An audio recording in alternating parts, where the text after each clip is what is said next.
तो चलिए आगे बढ़ते हैं हमारे आज के दिन के तीसरे वीडियो की तरफ। इसके पहले भी दो वीडियो हम पब्लिश कर चुके हैं। अगर अब तक आपने वो वीडियोस नहीं देखे तो चाहिए तो चैनल के वीडियो सेक्शन में जाकर देख सकते हो, और हमारा एक और चैनल जो है उसका लिंक आपको डिस्क्रिप्शन में मिल जाएगा इस वीडियो के, उसको भी प्लीज़ सब्सक्राइब कर लेना। वहाँ पर भी डेली शेयर बाजार के अपडेट्स मैं आपको वीडियो के थ्रू देता रहता हूँ। तो देखिए, इंडिया का जो इकोनॉमी है उसके बारे में बहुत ही ज़बरदस्त टाइप का अपडेट यहाँ पर आपको देखने को मिलेगा, बिकॉज यहाँ पर जो ओवरऑल बड़ा पिक्चर है वो आपको यहाँ पर समझना होगा। इंडिया अभी के टाइम बैक ऑफिस इकोनॉमी से ग्लोबल हब की तरफ बढ़ता हुआ मूव होता हुआ आपको देखने को मिलेगा। ये अपने आप में काफ़ी पॉजिटिव सिग्नल हमारे कंट्री के लिए, हमारे कंट्री की ग्रोथ के लिए, इकोनॉमी के लिए आपको देखने को मिलेगा।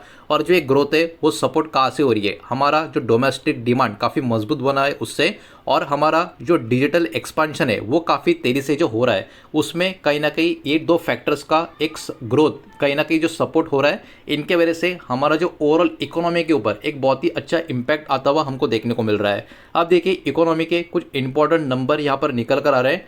टोटल एक्सपोर्ट जो है फाइनेंशियल ईयर 2025 और 26 का वो 860 बिलियन, ठीक है, बिलियन डॉलर की बात हो रही है। 860 बिलियन डॉलर का यहाँ पर टोटल एक्सपोर्ट नज़र आ रहा है। और इसमें सर्विसेज की बात करें 418 बिलियन डॉलर है, और गुड्स की बात करें 441 बिलियन डॉलर के करीब का नंबर है। मतलब जो ग्रोथ है एक साल में कितनी है? 4.22% की ग्रोथ आपको देखने को मिल रही है। ये अपने आप में काफ़ी बड़ी ज़बरदस्त टाइप की ग्रोथ है। Expected GDP growth financial year 2027 की ग्लोबल टेंशन होने के बावजूद भी 6.5 से लेके 6.9% के करीब की यहाँ पर कहीं ना कहीं बताई जा रही है। ये एक्सपेक्टेशन है, ठीक है। डिजिटल और कंजम्पशन का जो ग्रोथ है इसमें भी काफ़ी शॉकिंग नंबर आपको देखने को मिलेगा। 1 बिलियन से भी ज़्यादा इंटरनेट यूज़र्स आपको देखने को मिलेंगे, और यहाँ पर सिर्फ हमारे कंट्री की बात हो रही है, इंडिया की, भारत की। उसमें से अराउंड 70% का जो पॉपुलेशन है वो ऑनलाइन आपको देखने को मिलेगा, ठीक है। उसमें से मतलब ओवरऑल कंट्री का बात हो रहा है, ठीक है। 70% का जो पॉपुलेशन है वो ऑनलाइन आपको यहाँ पर देखने को मिलेगा।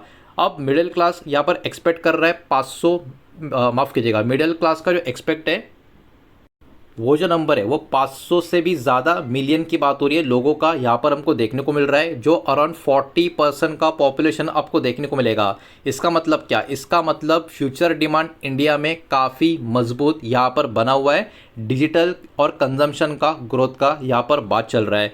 इसके अलावा मैन्युफैक्चरिंग का अपॉर्चुनिटी की पॉइंट की अगर हम बात करें तो ग्लोबल कंपनियां जो है अपना सप्लाई चेन को अब शिफ्ट करते हुए आपको देखने को मिलेगी।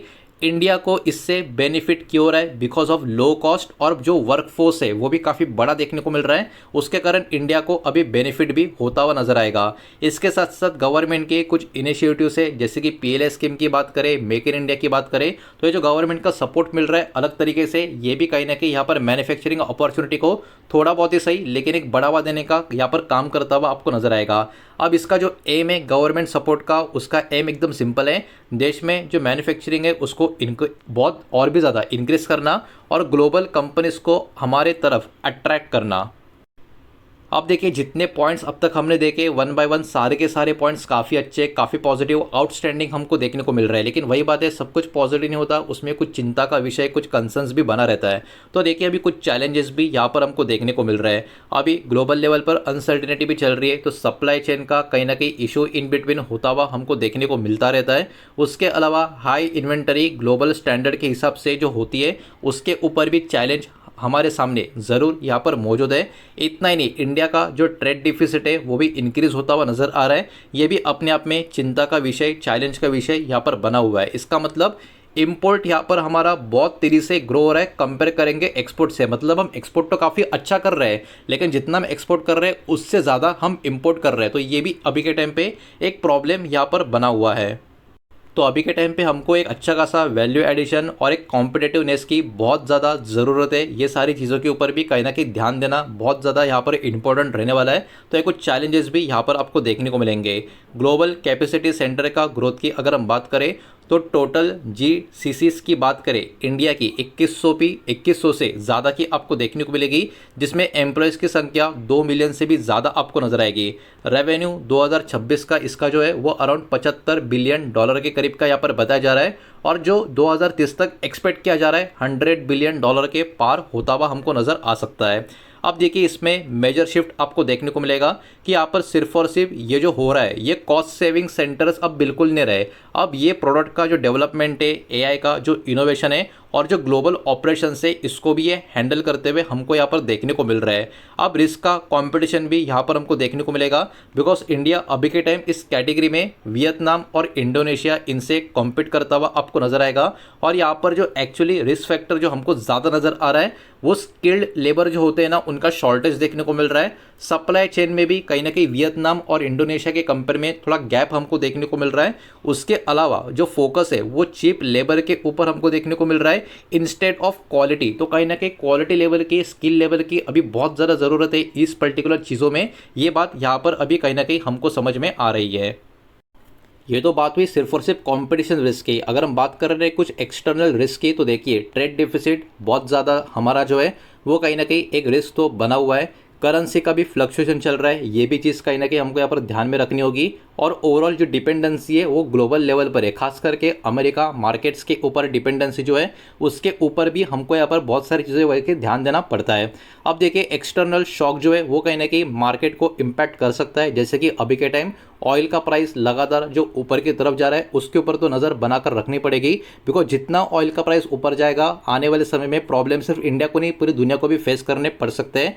और अमेरिका का पॉलिसी का जो चेंजेस कुछ ज़्यादा ही पिछले बहुत समय से हो रहा है उसके ऊपर भी कहीं ना कहीं फोकस बना रहेगा, बिकॉज ये कुछ एक्सटर्नल शॉक्स है जो कहीं ना कहीं मार्केट को किसी भी कंट्री की इकोनॉमी को कहीं ना कहीं कुछ समय के लिए या बहुत समय के लिए डैमेज भी कर सकते हैं।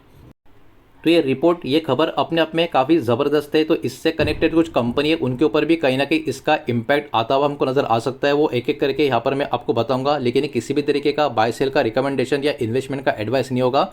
इस बात को यहाँ पर आप ध्यान में रखें। वीडियो को प्लीज़ लाइक कर देना, वीडियो को शेयर कर देना। पहली बार चैनल पर आ चुके हो तो चैनल को भी सब्सक्राइब जरूर कर देना।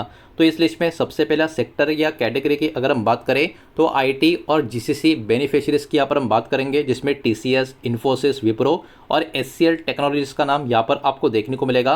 कहीं ना कहीं इन कंपनी को बेनिफिट मिलता हुआ नज़र आ सकता है। जो जीसीसी का ग्रोथ हो रहा है उससे, एआई का ग्रोथ हो रहा है उससे, और जो ग्लोबल आउटसोर्सिंग हमारी अच्छी खासी हो रही है उनसे इन कंपनी को बेनिफिट मिलता हुआ नज़र आ सकता है। मैन्युफैक्चरिंग और पीएलआई विनर्स की अगर हम बात करें तो इसमें Reliance Industries, Tata Motors, L N T, Dixon technology, ये नाम यहाँ पर आपको देखने को मिलेंगे, बिकॉज इनको मेक इन इंडिया का जो इनिशिएटिव है इससे बेनिफिट मिलता हुआ नजर आएगा। और सप्लाई चेन का जो शिफ्ट होता हुआ हमको धीरे धीरे देखने को मिल रहा है, और आगे अगर और भी मिल गया तो इसके कारण भी इन कंपनियों को बेनिफिट मिलता हुआ नजर आ सकता है। कंजम्पशन ड्रिवन कंपनीज की अगर हम बात करें तो इसमें HUL मतलब Hindustan Unilever, ITC limited, DMart के ऊपर भी फोकस यहाँ पर बना रहेगा, बिकॉज यहाँ पर इनका जो गेन होगा, मिडिल क्लास का जो डिमांड बढ़ेगा उसके कारण जो राइज होगा उसके कारण होगा, तो इसके वजह से भी इनके ऊपर यहाँ पर बाजार फोकस बनाकर रख सकता है।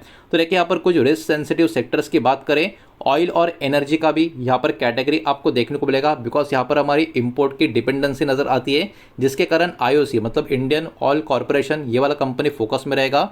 एक्सपोर्ट हेवी सेक्टर ये आपको देखने को ओवरऑल जो मिलता है उसके ऊपर ग्लोबल स्लोडाउन का इम्पैक्ट भी हमको नज़र आ सकता है। तो ये सारी कुछ चीज़ें जिनके ऊपर हमारा यहाँ पर फोकस रहना चाहिए। तो यहाँ पर कुछ फाइनल इंसाइट की अगर हम बात करें, इंडिया के पास कहीं ना कहीं एक बहुत ही मजबूत पोटेंशियल आपको यहाँ पर हमको देखने को मिल रहा है, लेकिन भविष्य में जो ग्रोथ हमारी होगी वो डिपेंड होंगी कुछ अलग अलग पर्टिकुलर पॉइंट्स की तरफ कि किस तरीके से हम एग्जीक्यूशन करते हैं। स्ट्रॉन्ग सप्लाई चेन होना बहुत ज़रूरी है, वर्क फोर्स होना ज़रूरी है, लेकिन वो स्किल्ड वर्क फोर्स होनी चाहिए। उसके अलावा प्रोडक्शन भी हाई क्वालिटी होना चाहिए। तो ये कुछ इंपॉर्टेंट पॉइंट्स है, इनके ऊपर डिपेंड होगा कि हमारी फ्यूचर ग्रोथ यहाँ से किस तेजी से या किस तरीके से आगे बढ़ पाती है या नहीं बढ़ पाती। तो अपने आप में काफ़ी बढ़िया खबर, काफ़ी बढ़िया रिपोर्ट जो ये आ रही थी उसको मैंने आपके सामने यहाँ पर प्रेजेंट किया है, और ये सारा का सारा डेटा एजुकेशनल और इन्फॉर्मेशनल पर्पस के हिसाब से ही है। किसी भी तरीके का इन्वेस्टमेंट का एडवाइस या स्टॉक का रिकमेंडेशन मैं आपको नहीं दे रहा हूँ, इस बात को भी यहाँ पर आप ध्यान में रखें। उम्मीद करता हूँ वीडियो आपको समझ आया होगा, पसंद आया होगा तो वीडियो को लाइक करें, दोस्तों से शेयर करें। पहली बार चैनल पर आ चुके हो तो सब्सक्राइब भी कर देना, और कोई भी स्टॉक में निवेश करने से पहले खुद की स्टडी रिसर्च जरूर करें, फाइनेंशियल एडवाइजर की सलाह जरूर लें। मिलते हैं नेक्स्ट वीडियो में, धन्यवाद।